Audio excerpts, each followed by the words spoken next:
Donc, bonjour, aujourd'hui on va réaliser l'interview de Arthur qui a réalisé son échange à Leipzig au semestre 1 de son Master 2. Donc Arthur, et pourquoi justement cette université? Salut Manon. En fait, moi, les premiers points, c'était surtout que je voulais partir en Allemagne. Et donc, je cherchais une université à l'étranger, donc en Allemagne. Et ensuite, je cherchais un master qui était spécialisé enfin, où il y avait des cours spécialisés en finance, maths. Et donc, il y avait un master assez intéressant à l'université de Leipzig. Donc, c'est pour ça que je l'avais mis en premier choix. Et que je suis parti là-bas. Et donc, quelles ont été les conditions requises pour intégrer à cette école au niveau du TOEFL ou TOEIC? Alors, au niveau de TOEFL, c'est 560. Pas l'IBT, mais l'autre. Et par contre, il faut faire attention. Je crois que c'est pas mentionné, mais il faut quand même un niveau d'allemand correct. Surtout qu'au début, toutes les inscriptions, tout ça se fait en allemand, notamment. Les gens parlent très peu anglais. Et au sein de l'université, je veux dire, pour les et donc c'est quand même pas mal d'avoir un bon niveau. Surtout que pour certaines personnes, ils ont demandé le niveau B2 au début de l'année. Donc, D'accord. je sais pas trop comment ça se passe, mais en tout cas, ouais. Si on a le niveau B2, c'est mieux en allemand. Ok, très bien. Et donc au niveau des documents administratifs, est-ce que tu as besoin de documents pour partir dans cette université pour les années échanges? Non, non, ça c'est super simple. Surtout si on reste qu'un semestre. En gros, même la carte vitale, ça peut fonctionner. Je pense qu'il faut aussi la carte d'assurance européenne maladie. Je me rappelle plus le nom exact. Enfin, moi, je l'avais pas. J'ai pas eu trop de soucis là-bas non plus. Hein, donc tout va bien quoi. Il faut sa carte d'identité. Il faut, ouais, c'est tout. Vraiment rien quoi en fait. D'accord, donc c'est facile au niveau des documents. Ouais, rien de spécial, pas de visa. Enfin, c'est l'Union européenne quoi. D'accord. Donc on va passer à l'environnement scolaire. Est-ce que tu as eu un large choix de cours? Est-ce que tu as eu les cours que tu... Ouais, alors là, en fait, le truc, c'est qu'il y a beaucoup de cours, vraiment beaucoup de cours proposés qui sont super bien, avec des profs vraiment bons, je pense. Le problème, c'est que tu en as très peu qui sont en anglais, surtout pour le niveau Master 2, en fait. Surtout le niveau Master, ouais. Donc, si on se démerde bien en allemand, il y a des cours vraiment cool. En anglais, le choix, il est vachement plus restreint.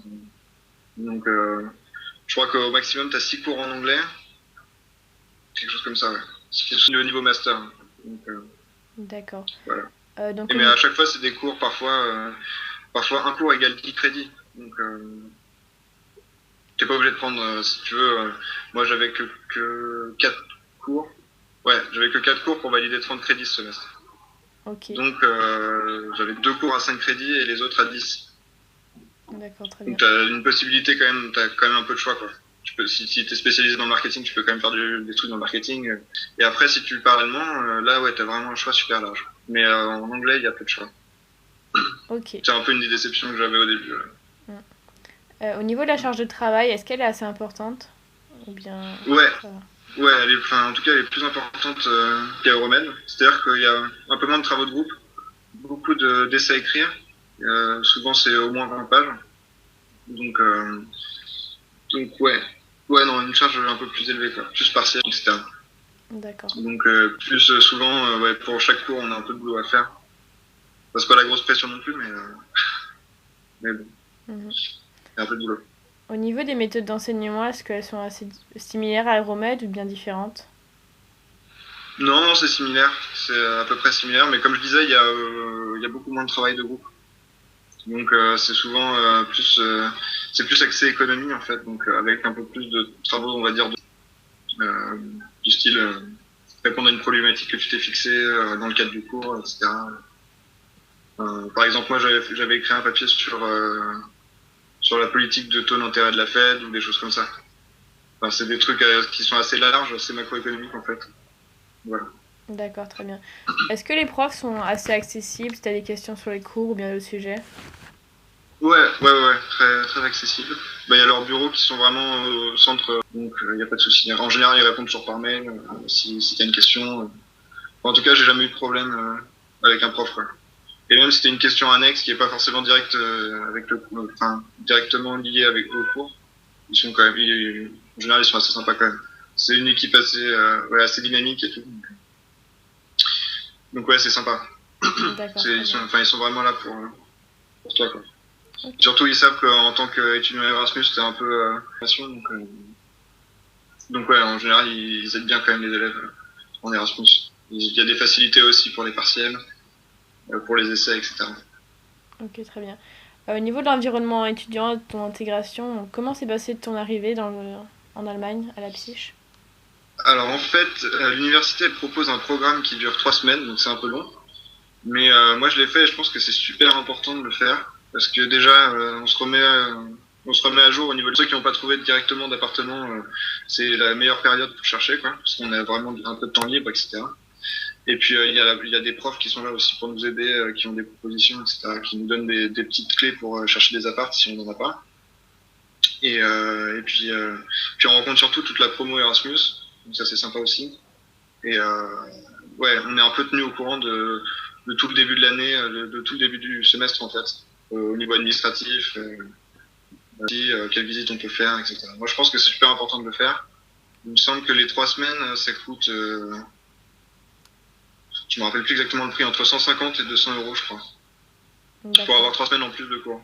Et ouais, je vous le recommande vraiment. Donc, Parce que sinon arriver directement la veille du premier cours, c'est un peu, je pense que c'est un peu compliqué. d'accord. C'est moins confortable, quoi.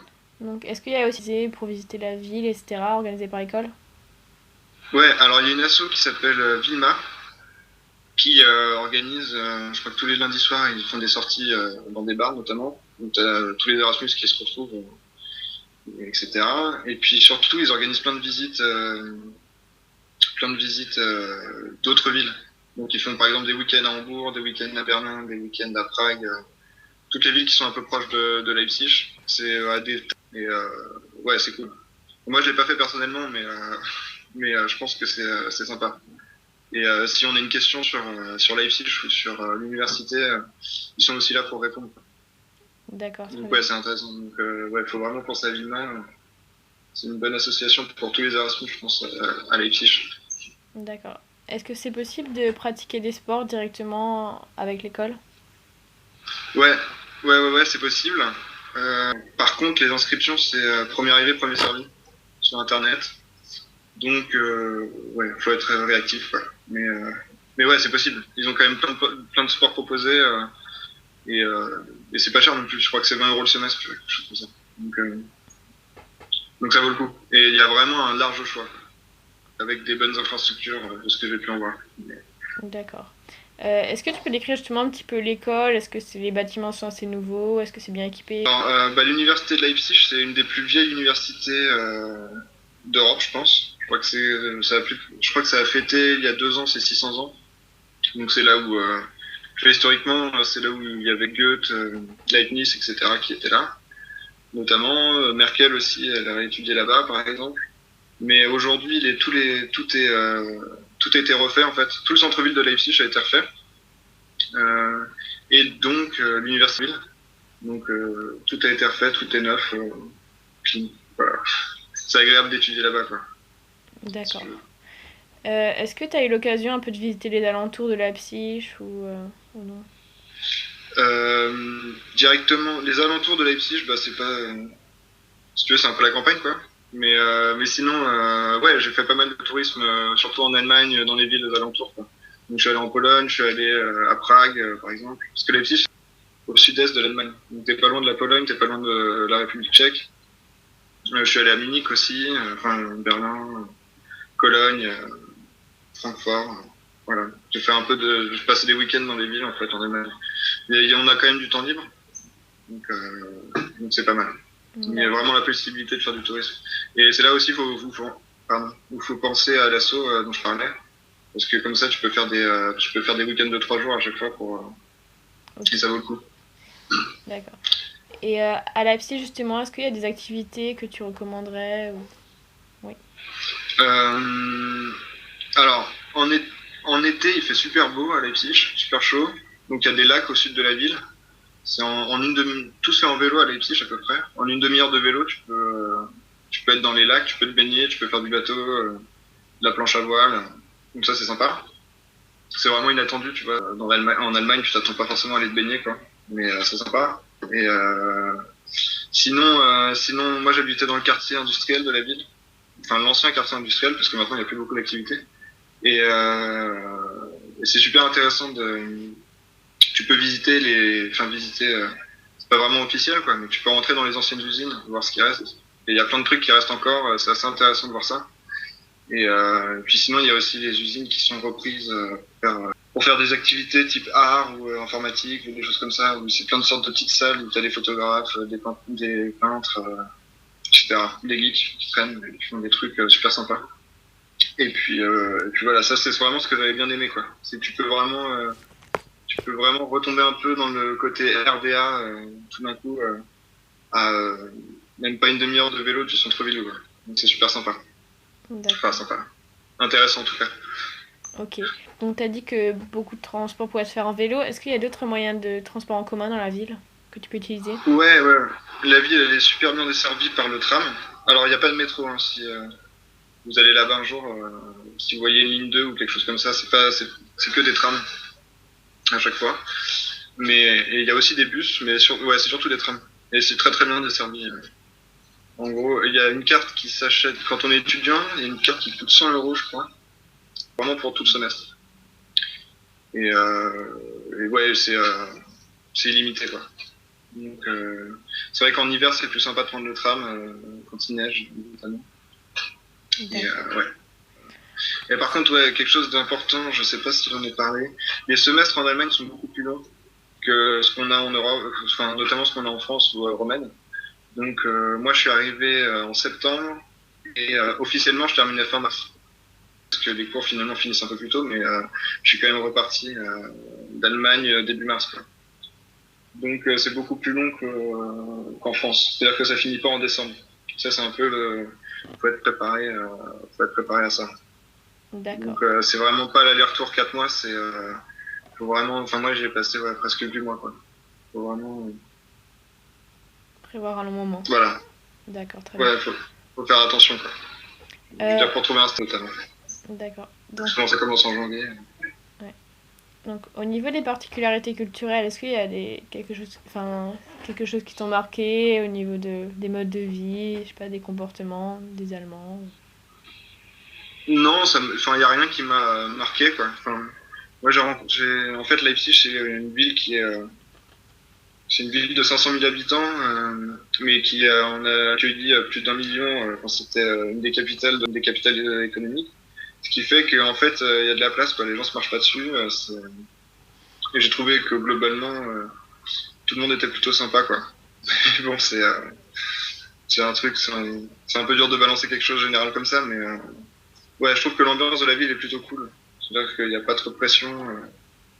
Voilà. D'accord, très bien. C'est assez agréable. C'est une ville vraiment agréable à vivre. C'est pas trop grand, c'est pas trop petit. Pour un semestre, souvent à Berlin parce que c'est qu'à 1 heure. Et en fait, finalement, il y avait déjà tellement de choses à faire à Leipzig que j'y suis pas allé tant que ça à Berlin. Voilà. D'accord, très bien. Au niveau de l'alimentation, est-ce qu'il y a des spécialités locales, allemandes ou des choses que tu recommanderais? Au niveau des spécialités, bah il y a tout ce qui est saucisses quoi. Donc ça, on peut les trouver dans n'importe quel coin de rue. Ça coûte en général 2 euros. Mais c'est vraiment partout. Par exemple, tu peux avoir 3 vendeurs de saucisses. Saucisses au curry, etc. Bon, puis il y a la bière aussi. Et je dirais pas la choucroute parce que c'est pas vrai. Mais ouais, c'est surtout saucisses bière quoi. Pommes de terre.